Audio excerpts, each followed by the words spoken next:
जय हिंद मेरे प्यारे साथियों, आप सभी का बहुत बहुत स्वागत है आज के फिर से इस वीडियो में। दोस्तों, आज मैं फिर लेकर आया हूँ आपके लिए एक ऐसा मॉडल पेपर जो आपके एग्ज़ाम के मार्क्स को बूस्ट कराने वाला है और आपके एग्ज़ाम में फंसने के पूरे चांस भी हैं। ठीक है, अगर मॉडल पेपर न फंसा तो इसके क्वेश्चन तो ज़रूर फंसेंगे। ठीक है, जैसा कि हमने पिछले कई वीडियो में हमने कई ठो मॉडल पेपर प्रोवाइड किए हैं कई सब्जेक्ट के, और उन सभी मॉडल पेपर का रिस्पांस अच्छा रहा। एग्ज़ाम में क्वेश्चन भी फंसे, कहीं कहीं मॉडल पेपर भी फंसने को मिला। ठीक है, तो आइए आज की क्लास में फिर डिस्कस करते हैं हम एक ऐसे मॉडल पेपर का जो आपके एग्ज़ाम के लिए मोस्ट इम्पॉर्टेंट है। ठीक है, तो यह मॉडल पेपर जो है आपके सामाजिक विज्ञान का है और यह कक्षा 10 का। यहाँ पे आप ध्यान से देख भी ले तो 2023-24 यानी 2024 के एग्ज़ाम के लिए यह है।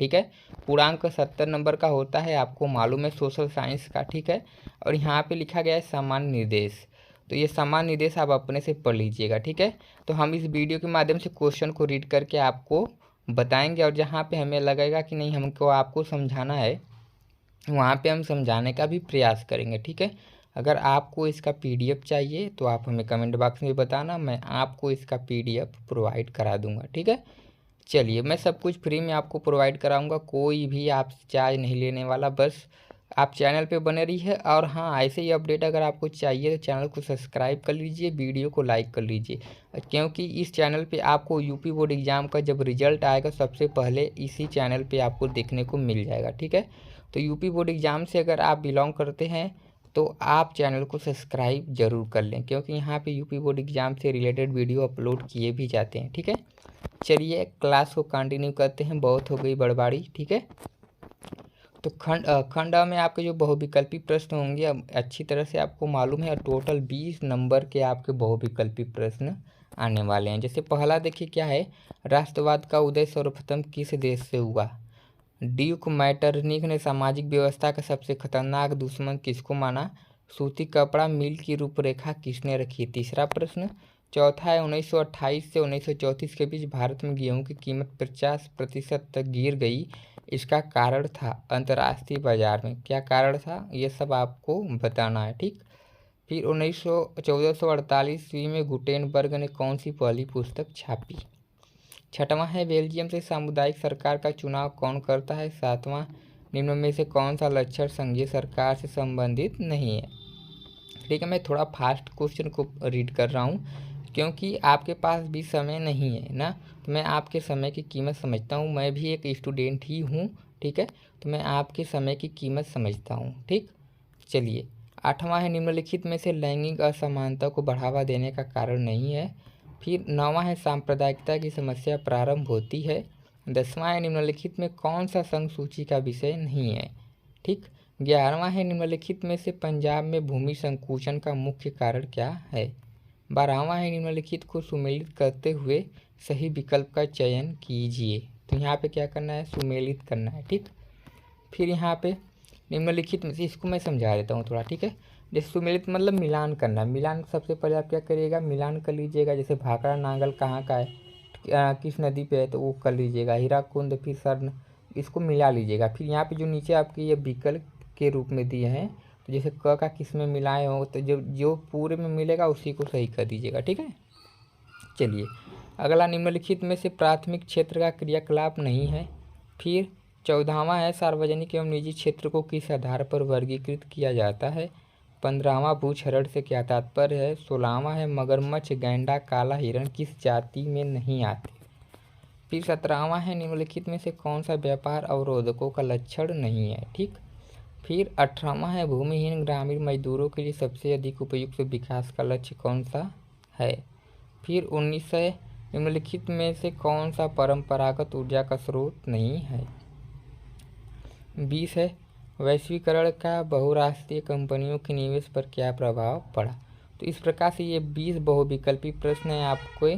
ठीक है, इसे अगर आप कर लिए तो आपके 20 नंबर पक्के हो जाएंगे। फिर खंड ब जो है आपका, यह क्या है, 50 अंक के आपके हैं। ठीक है, खंड ब। ठीक, जैसे में क्या है, प्रथम विश्व युद्ध के पश्चात होने वाली महामंदी के 2 कारण बताइए। अगर आप इसके 2 कारण बता देंगे तो आपके 4 नंबर मिलेंगे, जैसे यहाँ पे आप देख लीजिए ना। ठीक है, यहाँ पे देखिए लिखा भी गया है, वर्णनात्मक उत्तर लगभग 80 शब्दों में देना है। ठीक है, 80 शब्दों में लिखना है, कम से कम 80 शब्द रहना चाहिए। ठीक, फिर यहाँ पे 1928 1934 के देखिए यहाँ पे अथवा करके लिखा है, यानी या तो अगर आपको ये वाला आ रहा है तो इसको करिए, या तो ये आ रहा है कि 1928 1934 के मध्य होने वाली महामंदी का भारतीय अर्थव्यवस्था पर पड़ने वाले 2 प्रभावों की व्याख्या कीजिए। ठीक है, ये वाला आएगा तो इसको करिएगा, ये वाला आएगा तो इसको करिएगा। अथवा में अथवा का मतलब होता है कि या तो उसको करो या तो इसको करो, लेकिन करना एक ही।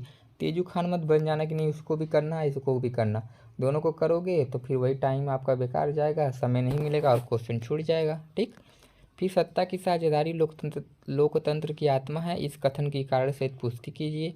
अगर ये नहीं आ रहा है तो इसका करिए। वर्तमान परिप्रेक्ष्य में जाति में राजनीति एवं राजनीति में जाति कथन की व्याख्या कीजिए। लास्ट तक बने रहिए, मैं आपको एक रणनीति भी बताऊंगा। ठीक है, जो क्वेश्चन नहीं आएगा उसको कैसे करना है। आर्थिक विकास के लिए ऊर्जा एक आधारभूत आवश्यकता है, इसके कोई 2 कारण लिखिए। अगर ये नहीं आ रहा है तो लिखिए, इसको कर लीजिएगा कि परिवहन तथा संचार के साधन किसी भी देश की जीवन रेखा क्यों माने जाते हैं। 2 कारण लिखिए, कारण बताना है। फिर बहुराष्ट्रीय कंपनियां अपने उत्पाद की उत्पादन लागत कम बनाए रखने के लिए किस प्रकार का प्रबंधन करती है, किन्हीं 2 का उल्लेख कीजिए। अगर ये नहीं आ रहा तो अच्छे बाजार के किन्हीं 2 लक्षणों का उल्लेख कीजिए, ये वाला कर लीजिएगा। ठीक, उत्तर लगभग 150 शब्दों में दीजिए। ठीक, अब 150 शब्दों में क्या करना है, उत्तर को देना है। महात्मा गांधी ने असहयोग, देखिए यहाँ से अब जो 5वां से 150 शब्दों में, ठीक है, ये 6 नंबर के होंगे आपके, यहाँ पे देखिए 4 नंबर के थे, इसलिए ये 80 शब्दों में थे। अब ये 6 नंबर के आए तो आपके 150 शब्दों में हो गए। ठीक, महात्मा गांधी ने असहयोग आंदोलन क्यों चलाया, किन्हीं 2 कारणों को लिखिए। इसे उन्होंने स्थगित क्यों कर दिया। अगर ये वाला आ रहा है तो अच्छे से इसको लिखिएगा। देखिए जो बहुत अच्छे से आएगा आपको उसी को लिखना है, ये नहीं कि नहीं या जो अच्छे से नहीं आ रहा उसको, क्योंकि आप जितने अच्छे से लिखोगे उतने ही अच्छे मार्क्स आपको मिलेंगे ना। फिर सत्याग्रह का क्या अर्थ है, महात्मा गांधी द्वारा चलाए जाने वाले किन्हीं 2 सत्याग्रह आंदोलनों का उल्लेख कीजिए ना। ठीक है, अगर फिर 6वां प्रश्न देखिए, लोकतंत्र में राजनीतिक दलों की आवश्यकता क्यों पड़ती है, इनके किन्हीं 4 कार्यों का उल्लेख कीजिए। अगर ये नहीं आ रहा है तो लोकतंत्र उत्तरदायी पारदर्शी एवं वैध शासन की व्यवस्था देता है, इस कथन की व्याख्या कीजिए। 7वां है आपका मृदा अपरदन का क्या अर्थ है, मृदा अपरदन पर क्या भूमि पर पड़ने वाले 2 प्रभाव का वर्णन कीजिए। अगर ये नहीं आ रहा है तो भारत में पाए जाने वाले मोटे अनाजों का उल्लेख कीजिए, इनकी पैदावार बढ़ाने के लिए क्या उपाय किए जा सकते हैं, किन्हीं 2 का उल्लेख कीजिए। ठीक, फिर अगर इसके बाद अगर 8वां देखिए आपका, तो वह संगीत क्षेत्र के श्रमिक सामाजिक भेदभाव के शिकार हैं, इसके 3 कारण बताइए। अगर ये नहीं आ रहा है तो मानव विकास सूचकांक क्या है, मानव विकास को नापने वाले प्रमुख अवयवों का वर्णन कीजिए। ठीक है, यानी कि आपको 2 प्रश्न दिए हैं, दोनों में से जो आपको आएगा उसी को लिखिएगा। ठीक, फिर आपको मानचित्र भरने के लिए मिलेगा। ठीक है, जैसे मानचित्र संबंधित प्रश्न आपके हैं।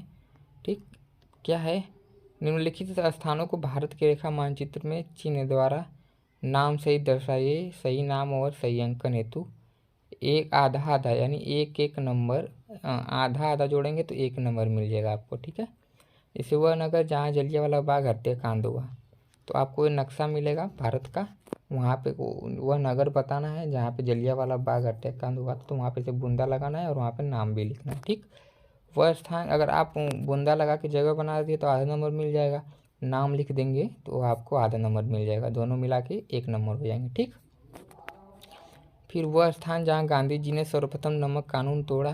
ठीक, फिर वह स्थान जहाँ नील की खेती करने वाले किसानों ने आंदोलन किया। वह स्थान जहाँ सूती मिल श्रमिकों ने सत्याग्रह किया।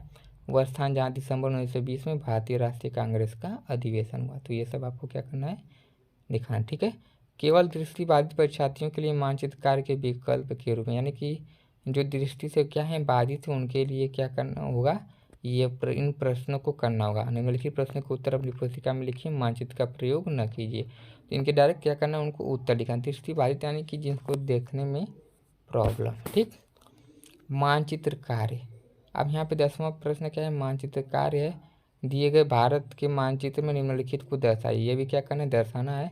पश्चिम बंगाल का एक राष्ट्रीय उद्यान चिन्ह द्वारा नाम सहित, यानी ऐसा चिन्ह लगाना है और उसका नाम भी बताना है।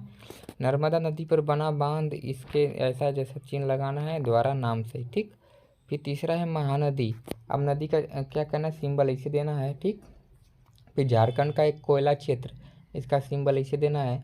भारत के पूर्वी तट पर स्थित एक पत्तन, ऐसा उसका देना है सिंबल। ठीक, और जो दृष्टिबाधित है उनको क्या करना है, इसका उत्तर देना है। ठीक है, तो इस प्रकार से आपको मानचित्र भरना है और सभी प्रश्नों के उत्तर करना है। तो आशा है कि आपको सब अच्छे से समझ में आया होगा। ठीक है, तो ये मॉडल पेपर आप तैयार करके जाइए, आपके लिए बहुत ही हेल्पफुल होने वाला है। ठीक है, और मैंने बोला कि लास्ट में मैं आपको एक रणनीति बताऊंगा। देखिए, जो आपको प्रश्न नहीं आएगा, ठीक है, जो आपको प्रश्न नहीं आएगा तो आप तो जब एग्ज़ाम देने जाओगे तो आप तो बहुत सारे प्रश्न याद करके गए होगे ना, बहुत से टॉपिक पे।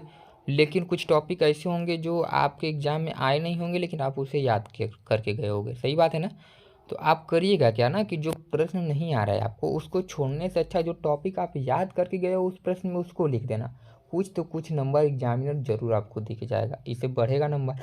छोड़ने से अच्छा आप लिख दीजिए, जहाँ कुछ भी नंबर नहीं मिलने वाले वहाँ कुछ तो नंबर देगा एग्जामिनर ना। तो इस प्रकार से आप करिएगा प्रश्न को। चलिए, तो आज की वीडियो में इतना ही। अगर पीडीएफ चाहिए तो कमेंट बॉक्स में बताना, और हाँ, चैनल को सब्सक्राइब करके रखो मेरे भाई। ठीक है, इस परिवार का हिस्सा बनो अगर आप यूपी बोर्ड एग्ज़ाम की तैयारी कर रहे हो तो। ठीक है, चलिए, तब तक के लिए बाय बाय। जय हिंद, जय भारत, वंदे मातरम।